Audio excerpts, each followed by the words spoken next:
स्वागत है। केंद्र की सत्ता में तीसरी बार एनडीए की सरकार गठित हो चुकी है, लिहाजा इंतजार अब 18वीं लोकसभा के पहले सत्र का है। लेकिन उससे पहले लोकसभा के नए स्पीकर का चयन किया जाना बाकी है, लेकिन इसमें भी पेच फंसता हुआ दिखाई दे रहा है। दरअसल बीजेपी के नेतृत्व वाली एनडीए सरकार का गठन तो हो गया है, लेकिन बीजेपी के तीसरी बार पूर्ण बहुमत के साथ सत्ता में न आने की वजह से टीडीपी और जेडीयू जैसे घटक दलों का भी पलड़ा भारी बना हुआ है।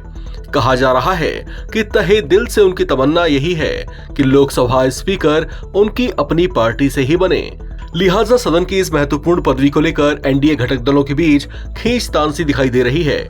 हालांकि इन सब के बावजूद ओम बिरला का नाम इस बार भी स्पीकर पद के लिए आगे चल रहा है, लेकिन उनके अलावा एक नाम दुग्गुबत्ती पुरंदेश्वरी का भी है। पुरंदेश्वरी कोई और नहीं बल्कि आंध्र प्रदेश में भारतीय जनता पार्टी की ही प्रदेश अध्यक्षा हैं। ये इतनी चर्चित और इनका राजनीतिक मिजाज ऐसा है कि इनको दक्षिण भारत की सुषमा स्वराज कहा जाता है। लेकिन अब सवाल ये कि ओम बिरला और डी पुरंदेश्वरी दोनों ही चेहरे बीजेपी से जुड़े हुए हैं, तो फिर ऐसे में इस पद के लिए होड़ में दिख रही चंद्रबाबू नायडू की टीडीपी कैसे रजामंद होगी। कहा जा रहा है कि डी पुरंदेश्वरी का नाम इस पद के लिए आगे कर बीजेपी ने खुद टीडीपी की होड़ का तोड़ निकाल लिया है। दरअसल डी पुरंदेश्वरी भले ही बीजेपी की नेता हैं, लेकिन इनका चंद्रबाबू नायडू से बड़ा ही करीबी नाता है।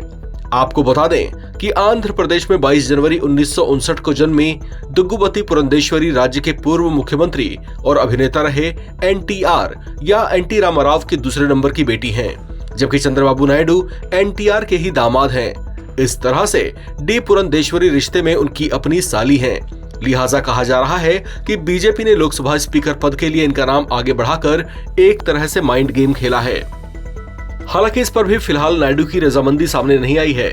इस तरह से इस पद को लेकर सस्पेंस बरकरार है, लेकिन साथ ही चुनावी नतीजों के बाद से ही नायडू का नरम रुख देखकर यह भी कहा जा रहा है कि वे बीजेपी और खास तौर से प्रधानमंत्री नरेंद्र मोदी को लेकर बहुत ज्यादा विनम्र दिखाई दे रहे हैं। ऐसे में अगर बीजेपी की ओर से इस पद के लिए अगर कोई एक तरफा फैसला लिया भी जाता है, तो हो सकता है कि चंद्रबाबू नायडू उस पर कोई आपत्ति भी ना करें।